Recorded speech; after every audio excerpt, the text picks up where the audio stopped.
Welcome to Money Minimal, where we make wealth building simple, sustainable, and stress-free. Today, we're tackling a hot topic that's been circling the internet lately. Can you really stick to a $100 weekly grocery budget? Is it possible in today's economy, or is it just wishful thinking? Now, before we dive in, let's set the stage. We're talking about $100 per week for groceries. Not eating out, not takeout, just good old-fashioned grocery store hauls. Whether you're shopping for one person, two, or a small family, this topic affects all of us in some way. So let's break this down. What's realistic, what's not, and how you can make it work if you really want to. So why are we even talking about a $100 grocery budget? Simple. Grocery prices have skyrocketed over the past few years. Inflation, supply chain issues, and changing consumer habits have pushed the average grocery bill way higher than many of us are comfortable with. According to recent stats, the average American spends about $150 to $200 per week on groceries per person. So a $100 weekly limit? That feels like a challenge. And for some, a necessity. This isn't just a budgeting experiment. For many people, it's about making ends meet. Whether you're trying to save money, pay off debt, or just keep your spending under control, this topic is about being intentional with your food and your finances. Now let's get real. Is $100 a week doable? The short answer is, it depends. It depends on a few things. How many people you're feeding? One person? Definitely doable. Two? Still realistic with some planning. A family of four? That's where it starts getting tricky, but not impossible. Where you live. Prices in New York City are not the same as prices in rural Ohio. A $100 budget might go a long way in one area and barely cover basics in another. Your eating habits. If you're loading up on organic produce, premium meats, and specialty items, $100 might disappear in a single trip. But if you're sticking to Whole Foods, pantry staples, and shopping sales, it can work. How often you cook. If you're used to eating out several times a week, cutting back and cooking at home could free up a lot of your budget. But you've got to plan for it.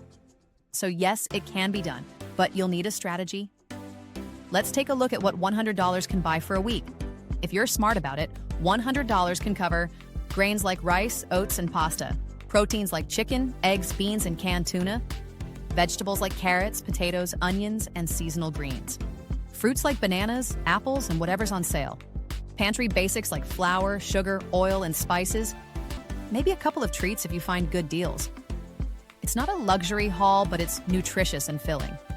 Think chili, stir-fry, pasta dishes, soups, roasted veggies, and hearty breakfasts. And if you're strategic, you can batch cook and stretch meals across several days. Let me give you a sample $100 breakdown for one person. Protein, chicken thighs, $6, eggs, $3, canned tuna, X2, $2, dried lentils, $3. Grains, brown rice, $2, pasta, $1, oats, $3, whole wheat bread, $2, dairy, milk, $3, Greek yogurt tub, $4, shredded cheese, $3, produce, bananas, 1.50, apples, 2.50, carrots, 1, onions, 1, potatoes, 3, frozen spinach, 2, pantry items, olive oil, 4, canned tomatoes, X2, 2, spices, 4, peanut butter, 3. Extras, tortillas, $2, salsa, $2, snacks, treats, $5. That adds up to around $100, and you've got the ingredients for breakfast oats, PB&J lunches, stir-fry dinners, soups, stews, and more. It's not fancy, but it's balanced, and it works. So how do you make $100 stretch as far as possible? Here are some practical tips. Meal plan. This is non-negotiable. Plan your meals for the week before you shop. Know exactly what you're buying and what you're cooking with it. Shop your pantry first. Use what you already have. That half bag of rice or leftover canned beans? Use it up before buying more. Stick to a grocery list. Don't shop hungry and don't shop without a list. Impulse buys are budget killers. Buy in bulk when it makes sense. Staples like rice, oats, and beans are way cheaper when bought in larger. Use the freezer, freeze leftovers, extra veggies, or even whole meals. This reduces waste and saves you from spending extra during busy weeks. Go meatless a few days. Meat is expensive. Try a couple of vegetarian meals during the week. Lentil soup, veggie stir-fry, or pasta with tomato sauce. Use apps and coupons. Most grocery stores have loyalty programs or apps with weekly coupons and deals. Take advantage of those. Let's acknowledge this. Sometimes even $100 isn't enough. If you're feeding a family, dealing with allergies, or living in a high-cost area, you may need more flexibility. That's okay.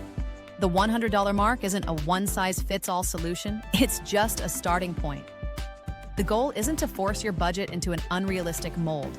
The goal is to be more intentional and aware of where your grocery dollars are going. So, if your realistic number is $125 or $150 a week, that's totally fine. What matters is building habits that support your financial goals, whatever your budget. So, is a $100 weekly grocery budget realistic? For one or two people who are willing to plan, shop smart, and cook at home, absolutely yes.